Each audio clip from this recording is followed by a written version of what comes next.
Hello and welcome to Hrithik verse. आज की कहानी है रिया वापस आई या कोई और। शाम का वक्त था। रिया शहर से दूर रायगढ़ के गांव में आई अपने चाचा को ढूंढने। उसका मिशन था कि उसके मिसिंग चाचा डॉक्टर विक्रम सेन का पता लगाना, जो 1 महीने से लापता थे। पुलिस ने केस क्लोज कर दिया था, पर रिया वो विश्वास था कि कुछ तो गड़बड़ है। रिया स्टेशन पे उतरी। अब उतरने के बाद स्टेशन मास्टर के पास गई।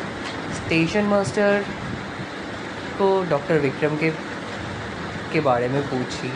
स्टेशन मास्टर बोला, तुम डॉक्टर विक्रम की भतीजी हो? तुम्हारे चाचा अजीब काम करते थे या फिर रात भर जंगलों में घूमते रहते थे? रिया बोली, उनका काम रिसर्च करना था। उन्होंने किसी कौड़े पे काम शुरू किया था। आपको कुछ याद है? स्टेशन मास्टर कुछ हकलाया, फिर चुप हो गया और उसकी आंखों में डर सा दिखने लगा। फिर कुछ ना पूछते हुए रिया उधर से निकल गई। हम जाते जाते सोचते रही, गांव में कुछ तो है। फिर धीरे धीरे रिया चाचा के पुराने बंगलों में गई। घर अभी भी वैसे की वैसा ही था। बुक्स, पेपर्स और एक लॉक टेस्टमेंट था। उसने एक पुरानी डायरी ढूंढी जिसमें लिखा था, कोहरा एक इल्यूजन नहीं, एक डोरवे है। उसके अंदर जो भी गया वापस कभी वैसे वापस नहीं आया। रिया को थोड़ा डाउट हुआ एंड डर भी लगा, लेकिन उस बेसमेंट का ताला तोड़ दिया। अंदर एक लैब जैसा सेटअप था और बीच में एक ट्रांसपेरेंट चैम्बर जिसमें कुछ पर्पलिश सा स्मोक था। एंड उसे समझ में आया यही कोड़ा है। तभी पीछे से आवाज़ आई माई की, वह मत जाना। रिया ने मुड़ के देखा, एक बूढ़ी खड़ी थी, गांव की पंडित माई ने बोला, तेरा चाचा भी वही गए और फिर वापस आए, लेकिन कुछ उनमें बदल गया था। रिया बोली, क्या मतलब? क्या वो ज़िंदा है? माई बोली, ज़िंदा या कुछ और, ये सिर्फ तू जानेगी अगर तू भी उस कौड़े से गुजरेगी।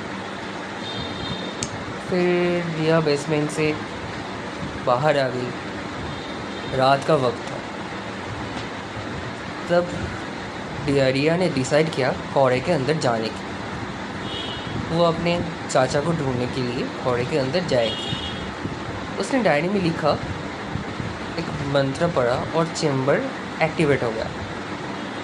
चारों तरफ पर्पल स्मोक घूमने लगे और रिया अंदर चली गई। सब कुछ धुला हुआ था, आवाज़ें आ रही थी, कुछ पुरानी यादें दिख रही थी, कुछ अजीब डरावने चेहरे, और एकदम से सामने उसके चाचा खड़े थे, डॉक्टर विक्रम।